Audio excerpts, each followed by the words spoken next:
Okay. Wait. Okay. So, good day to everyone, and welcome to our introduction to proofs, which is probably the mathematical reasoning. And we will discuss today the introduction to proofs and how it to prove. Okay, so, yan. By the way, I will,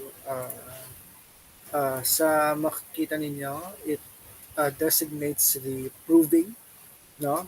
It has four introduction to proofs, which is probably hindi siya kasali sa proofs, diba? Pero it designates for how we can validate or the statement or the proof valid, no? Or how can we determine that this proof are valid? So wait lang wait lang guys for a while. Okay, so introduction to proofs. Okay, we'll send not we'll send para makita. Okay. So I will share my screen. Yan. Para makita ninyo. Okay, yan. So, we will just wait for the Edge to run the program. To run. So today, we're going to decide the proofs that we want to know. Okay, wag na lang. So, wait, wait. Hmm. Okay, ganito. I will show you. Okay, for these four proofs, nasa makikita ninyo, this will be um, decide if which proofs are valid. So we're going to decide that um, alin sa mga proofs nito ang valid or yung totoo. So, okay. So for the first one, we have if AB is an even number, then A or B is even. So this statement is the claim. No, hindi siya proof. Claim to. To. Claim lang to. Yan yung claim. So yung claim niya is if AB is an even number, if the product of those two integers are even number, then isa sa kanila is even number. Okay. So, okay. Suppose A and B are odd. Na? So, we're going to not determine but to assign A and B are odd numbers. So, we're going to define that A is equal to 2k plus 1 and B is equal to 2m plus 1. So these two here are definitions. Okay? Hindi pa siya proving. Hindi pa siya proof. Okay?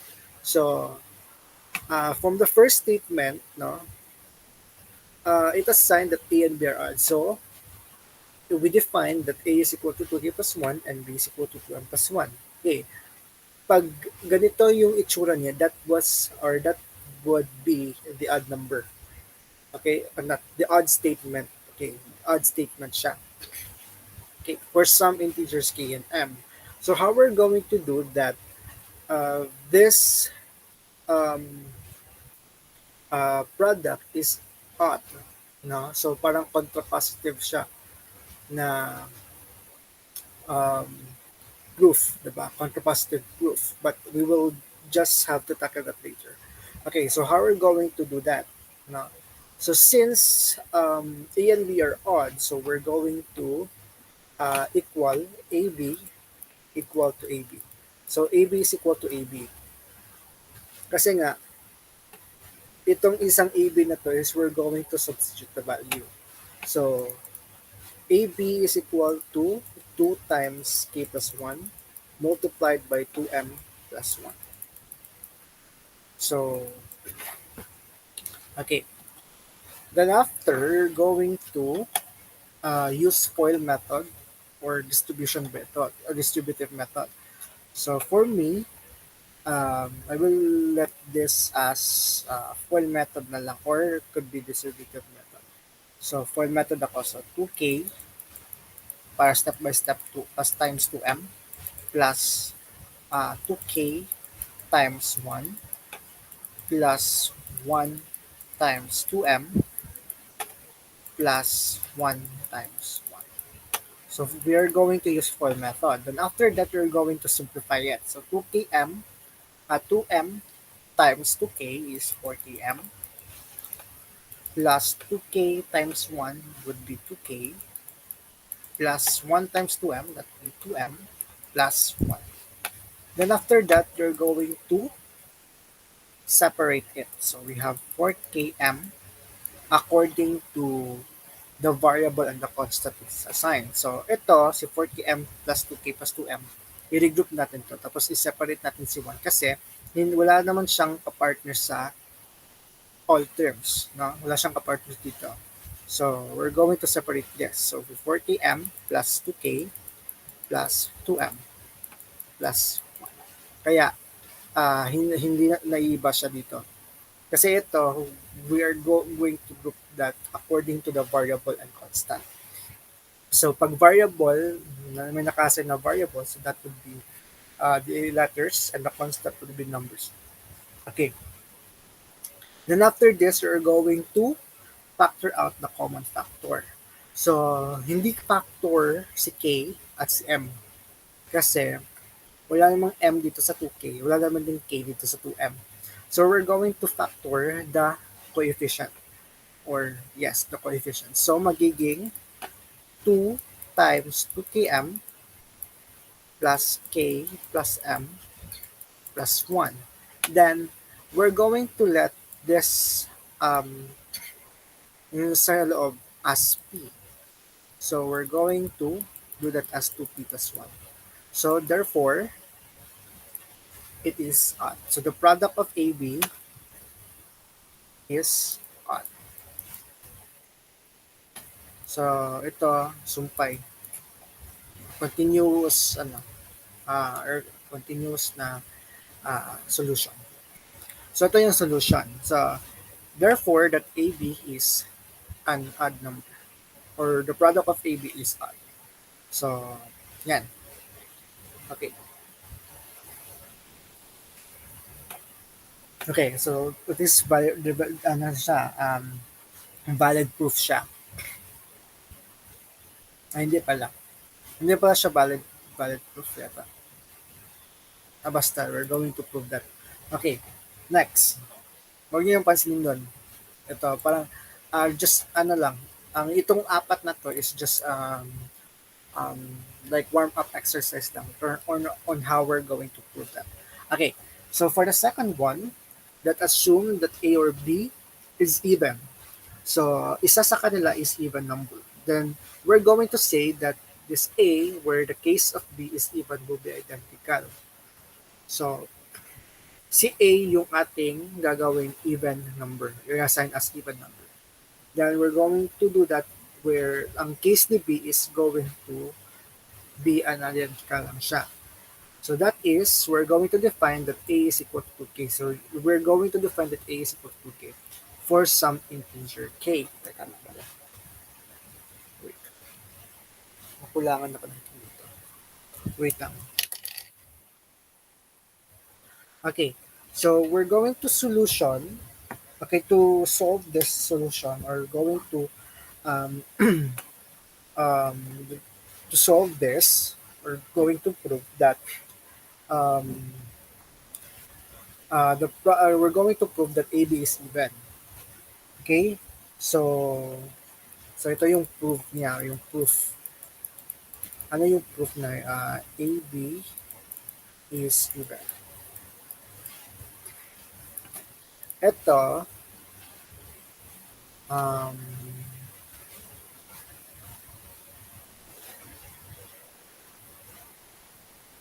odd, or ito is AB is odd. So, yung proof niya is we're going to prove that AB is odd.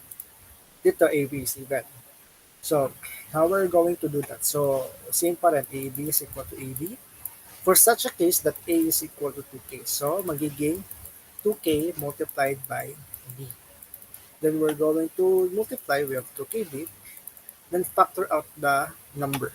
So 2 times kb. And we're going to let p is equal to kb. Now, any letter of the alphabet, pwede rin. So it could be N, it could be M, it could be A, not A. Basta hindi kasali si K, si B, tsaka si um, KB, tsaka si A. It could be Z, it could be X, it could be N, it could be Y, it could be Z, it could be Q. No? First sa akin is letter P kasi most ginagamit sa logic is letter P and Q. P, Q, R, S. So, yan yung most ginagamit. Kasi itong proofs na to, yung mathematical reasoning is connected within the logic. No? So itong mga proofs na to is connected to the logic last that is tackled last term. No? Uh, yes, last time. So yan sila. So last midterm. So none. So okay, we let P as equal to KB. So therefore that we have 2P. So therefore that AB is equal or is even. So yan. Diyan mo mapuprove na yung product of AB is probably an even number. Okay. So yan. So na-prove na siya. Okay. Okay, for the third number, we're going to prove that basahin na natin to. Okay, suppose that AB is even, but A and B are both odd. So, okay. So, we let AB as an even number, but the case here is the two integers or the two variables are going to be assigned as odd. Okay, namely AB is equal to 2n. Then A is equal to 2p plus 1, and B is equal to 2j plus 1 for some integers. And we had left n, k, and j as integers. Sa akin dito is letter M. Dito sa sinulat ko. So, it is just the same now. No? It can be changed. No? Mag-change yung variables, okay lang, but the concept is the same. So, now we're going to do this. Okay, so we let AB equal to AB na naman. Okay. The thing here is we're going to write first the given. Then after you're going to prove or going to solve and prove that this statement is true. No? So, okay, for the left AB, we're going to assign to n. Then sa kaliwang AB, sa right AB, we're going to assign this one.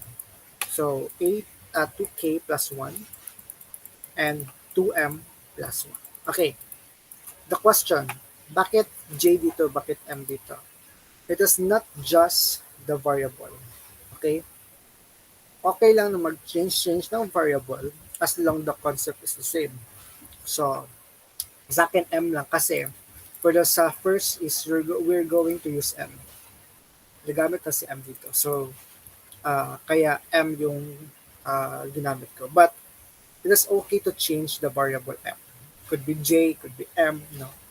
As I said kanina, pwede siya mag-change. As long as gusto mo. Pwede si x. Kahit wala namang value si x. So, ganun. Okay. So, could be change siya. So, wag palituhin yung isip mo. Variable can be changeable anytime. So, for example, ngayon, may jowa ka, tapos bukas, mag-change ka ng jowa. So, ganun. Okay. So, okay. So, let us continue to the discussion. Okay. So, pwede siya mag-change. Okay? Okay. So, hindi ka mag-focus sa variable sa concept talaga. Kung ano yung pinuprove mo. Yun yung focus mo. Okay. So, we're going to use full method. So, sa full method, no? Okay, para step by step tayo magpo-full method tayo. So, we have 2k times 2m plus 2k times 1 plus 2m, ano, 1 times 2m plus um, 1 times 1. Okay. So the question is, bakit ganito? Kasi sinusunod ko yung, pinapollow ko yung anong posisyon ng, ano, tawag nito, anong posisyon ng kanilang um, position dito. But, pwedeng mauna si 2M, si 2K, pwede. Pwedeng mauna si 1 kaysa kay 2K, pwede yon. Basta as long as the concept is the same. Okay? So, next, we're going to simplify that. So, we have 2N is equal to 4KJ, 4KM plus 2K plus 2M added by 1. Next, how we're going to do that? So, okay, there are two cases. Okay, it could be we're going to divide this all, or you're going to regroup first. So there are two cases. So the case one here is we're going to regroup this. So 4km plus 2k plus 2m plus 1. So we have 2 times k, ano, wala. 4km plus 2k plus 2m plus 1. And then we have 2 times 2km plus k plus m plus 1. Then we're going to divide by 2. So we divide both sides by 2. So we have n is equal to 2km plus k, yan, k plus m plus 1. Okay, so yan. Okay, 1 half. Probably. 1 half. Yan. So, okay. So yan. Okay, so this would be the answer. And another is we're going to divide. So this is case 2. Sulat natin na. So 2n equals to 4km plus 2k plus 2m plus 1. So we're going to divide this by 2 automatically. So we have n is equal to 2km plus k plus m plus 1 over 2. Since they are the same, no? So valid siya. But in case here, sa as you can see here, no? But since 2km plus k plus m is an integer, this says that the integer n is equal to a non-integer, which is very impossible. I don't know what would mean that impossible. Hindi, uh, impossible. Siguro, imposible na makuha yung integer na number. That would be, kasi, um, um, yung supposedly, yung proving dito is you're going to prove that this statement is going to be an integer. But since n is a non-integer, so definitely, impossible na makuha yung integer na number. Or probably, the result, the result will be integer. So, impossible na makuha natin yung integer na result. So, definitely, that is impossible. Impossible. So, okay, yan yung pagkakaintindihan niya. No? Since ito is going to be integer, pero yung 1/2 dito is in non-integer man. So, imposible na makuha yung integer na result. Kaya ganyan. Okay? So, yes. Okay. Next is for the fourth one. Okay. Okay. So, I hope you will get it. No? So far. Kaya, ganyan. Okay. Number 4. Okay. Let AB be an even number. Okay. Say that AB is equal to 2n and A be an odd number. We're going to define that 2k plus 1 is equal to A. So, now we're going to prove that uh, B must be even. So, ito yung dapat i-prove natin. Ano? Not that. ito yung dapat i-prove natin. AB is an even number. Ano? Tama ba? AB an even number or it could be B mas AB. Pero ito yung dapat i-prove natin. Or it could be ito. So, dalawa sila. Somehow, we're going to prove that. Okay. So, since that we have AB, so we have AB equal to AB. Seems that somehow, um, same pa rin, no? Sa left side would be 2n, sa right side would be 2k plus 1, pero yung si B is going to, tawag nito, like stay lang si B. So we have 2n is equal to 2k plus 1 times B. Okay, so we have 2kb plus B equal to 2n. So it seems that we're going to prove that B must be even para yung AB is an even number with the product of AB is an even number, we're going to prove that B must be even. So definitely, in the case of this, we're going to prove that B must be even. Okay? So how we're going to do this? So we're going to transpose 2kb to the other side. So we have 2n minus 2kb equal to B.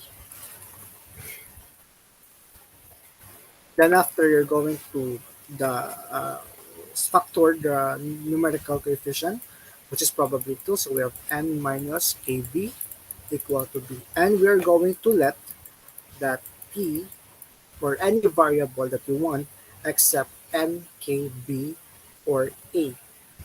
N, k, b, or a. So, except sa apat na ito. So, other variable, you can use the other variable except the variable that is supposed to assign that in that kind of way. So, let P equal to n minus kb. So, we're going to suppose that P is equal to n minus kb. So, we have B is equal to 2P. Definitely, therefore, B must be even. And we're done. So, okay. For the next, yan. Okay, for the next video, we're going to suppose to prove that we're going to use direct proof, indirect proof, which is have two types of the indirect proof. That would be the proven contrapositive proof or proof by contraposition. Okay, in the other old term and contradiction, and we have supposed to prove that proof by cases, and also for the last day we have proof by induction. Kasi dito sa video na to where uh, um, I am not tawag nito, hindi ko sinali yung mathematical induction because mathematical induction has very three types of steps. No? Three types of steps, yes. And plus conclusion pa. So, four na sila. Kaya, hinuli ko na lang yung mathematical induction. But, as far as we're going to okay, we're going to, tawag nito, we're going to explore and understand the four types of proofs plus mathematical induction class. So I hope that this video will be much more understandable. No? But anyway, I will see you on the next video for the direct proof. So that's all. Goodbye. Night night. Yeah, good day.